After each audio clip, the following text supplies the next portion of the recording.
नमस्कार, मी संस्कृती आणि आपण पाहत आहात नवा मराठा। राज्याच्या दृष्टीने एक धक्कादायक बातमी समोर आली आहे। एका तरुणाने इंस्टाग्रामवर लाईव्ह स्ट्रीमिंग करत उपमुख्यमंत्री एकनाथ शिंदे यांना जीवे मारण्याची धमकी दिली आहे। त्यानंतर या धमकीचा व्हिडिओ सोशल मीडियावर व्हायरल झाल्यानंतर शिवसेना शिंदे गटाचे कार्यकर्ते आक्रमक झाले। त्यानंतर धमकी देणाऱ्या तरुणावर कारवाई करण्याची मागणी शिंदे गटाच्या कार्यकर्त्यांकडून केली जात आहे।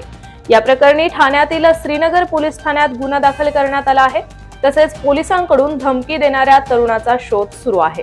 हितेश धेंडे असं धमकी देणाऱ्या 24 वर्षीय तरुणाचं नाव आहे। हितेश हा ठाण्यातील वरळीपाडा परिसरातील रहिवासी असल्याची माहिती पोलिसांनी दिली आहे।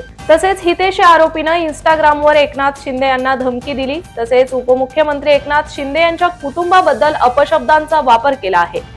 तसेच एकनाथ शिंदे यांना गोळ्या घालून ठार मारू अशी धमकी आरोपीनं दिली आहे। या प्रकरणी श्रीनगर पोलिसांनी आरोपीचा शोध घेण्यासाठी पोलीस पथकं देखील रवाना केले आहेत। मुंबईसह विविध ठिकाणी आता आरोपीचा शोध घेतला जात आहे। मात्र आरोपीनं उपमुख्यमंत्री एकनाथ शिंदे यांना नेमकी धमकी कशामुळे दिली, यामागचं नक्की कारण काय आहे याची माहिती अद्याप समोर आलेली नाही। तर अशाच माहितीपूर्ण बातम्यांसाठी चॅनलला सबस्क्राइब नक्की करा।